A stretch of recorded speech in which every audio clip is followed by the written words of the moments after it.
মুখ্যমন্ত্রীর পৌরোহিত্যে আমাদের cabinet meeting সম্পন্ন হয়েছে এবং এই ক্যাবিনেট মিটিং বেশ কিছু গুরুত্বপূর্ণ সিদ্ধান্ত গ্রহণ করা হয়েছে।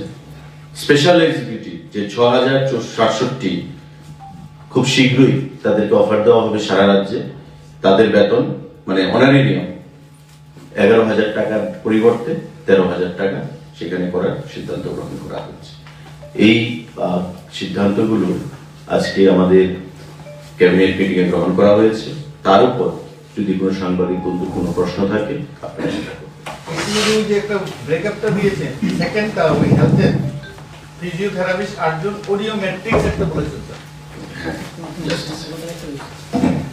ফিজিওথেরাপিস্ট আমি রিপিট করি 8, audiometry technician 31, dental technician 4, ECG technician 14, computer 4, radiographer 29, junior storekeeper 9, prosthetic and orthotic technician 1, speech therapist 2, cataloger 1, rehabilitation assistant 1, OT assistant 7, dresser 6, ward master 3, ophthalmic assistant 19, plaster technician 6, carpenter 1, library assistant 1, junior librarian 1, multi-rehabilitation worker 1, audio-visual technician 2, photographic technician 1, TMT technician 2, echocardiography technician 1, pulmonary function test 2, documentist 1, psychiatric social worker 2,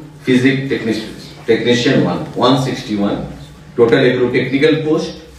department এগুলোকে নিয়োগ করবে, recruitment করবে, যেহেতু technical post total 161। তার বাইরে আমাদের 96 এখানে রয়েছে ইন্ডাস্ট্রি এন্ড কমার্স ডিপার্টমেন্টের অধীন বিভিন্ন পোস্টে, এগুলো টেকনিক্যাল পোস্ট, এগুলো দপ্তর থেকে করা হবে।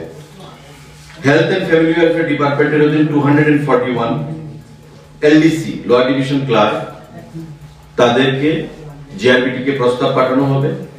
যদি জিআরবিটি রাজি হয় তবে দপ্তর থেকে জিআরবিটি কে দেওয়া হবে, নতুবা দপ্তর নিজেই করবে। এই হচ্ছে ডাইরেক্ট রিক্রুটমেন্টের বিষয়। তার বাইরে ৬,০৬৭ জন স্পেশাল এক্সিকিউটিভ তার নিয়োগ প্রক্রিয়া চলছে সারা রাজ্যে হোম ডিপার্টমেন্টের অধীন। তাদের যে অনারেরিয়াম সেটাকে আগে সিদ্ধান্ত হয়েছিল ১১,০০০ টাকা করে দেওয়া হবে, এখন সিদ্ধান্ত হয়েছে তাদেরকে ১৩,০০০ টাকা প্রদান করা হবে। ৬,০৬৭ জন স্পেশাল এক্সিকিউটিভ। স্যার হেলথ ডিপার্টমেন্টে কোন কোশ্চেন নেবে related to this cabinet overall health services নিয়ে? আপনার প্রশ্নটা কি? প্রশ্নটা হচ্ছে স্যার, আমি কদিন আগে একটা ফিজিক্যালি ভেরিফিকেশন গেছিলাম। জিবি হসপিটাল এবং আগরতলা গভর্নমেন্ট মেডিকেল কলেজে বায়োমেডিক্যাল মেইনটেনেন্স উইং নেই। এই কারণে অনেকগুলো মনিটর ফাংশন হচ্ছে না, প্লাস অক্সিজেন যে লাইনটা টানা আছে বিভিন্ন ওয়ার্ডে, বিশেষত আইসিইউতে বেশিরভাগ কাজ করছে না। খবর নিয়ে জানতে পারলাম যে মেইনটেনেন্স উইং একজন ইন্ডিভিজুয়াল এগুলি সার্চ পরিষেবাটা দেয়, উনিও অনেকদিন ধরে ফর নন রিসিভিং পেমেন্ট উনি করছেন। এখন যদি কাইন্ডলি যদি এটা একটু খোঁজ নিয়ে পরে জানালেও। না দেখুন, আমি তো স্বাস্থ্য দপ্তরের আমার অধীনে নয় স্বাস্থ্য দপ্তর, তো মাননীয় মুখ্যমন্ত্রী নিজে দেখছেন এবং এই কথা অনস্বীকার্য যে স্বাস্থ্য দপ্তর বর্তমানে অনেক অগ্রসর হয়েছে মাননীয় মুখ্যমন্ত্রীর নেতৃত্বে। তো আপনি যে ইস্যুটা বললেন আমি নিশ্চিত মাননীয় মুখ্যমন্ত্রীকে বলবো, আপনি আমার থেকে পরে জানবেন যে ইস্যুটা সিরিয়াস ইস্যু, আমি নিশ্চিত মাননীয় মুখ্যমন্ত্রীকে অবশ্যই বলবো বিষয়টা। স্যার আজকে বাংলাদেশ সহ ভারতের বেশ কিছু কাগজে বেরিয়েছে যে বাংলাদেশ থেকে যে আমাদের ব্রডব্যান্ডের যে কেবল লাইনটা এসেছে সেই লাইনটা নাকি বাংলাদেশ সরকার বিচ্ছিন্ন করে দেবে। এতে করে গোটা উত্তর পূর্ব অঞ্চলে কতটুকু ইন্টারনেট সংযোগ ক্ষতিগ্রস্ত হতে পারে বলে আপনি আশাবাদী করছেন?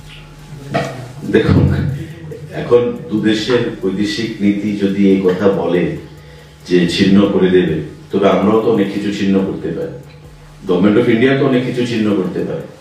তো this is not the solution. আমাদের শক্তি যেটা রয়েছে বাংলাদেশকেও বুঝতে হবে। ধ্বংসাত্মক কথা বলে কোনো জিনিস সলিউশন হয় না। তাই দুদেশের ফরেন সেক্রেটারি লেভেলে কথা চলছে, বৈদেশিক পর্যায়ে কথা চলছে। যত তাড়াতাড়ি সম্পর্কের উন্নতি করা যায় ততই আমাদের দুদেশের পক্ষে মঙ্গল, আমাদের বিশ্বের পক্ষে মঙ্গল। আমি সেটাই বলবো।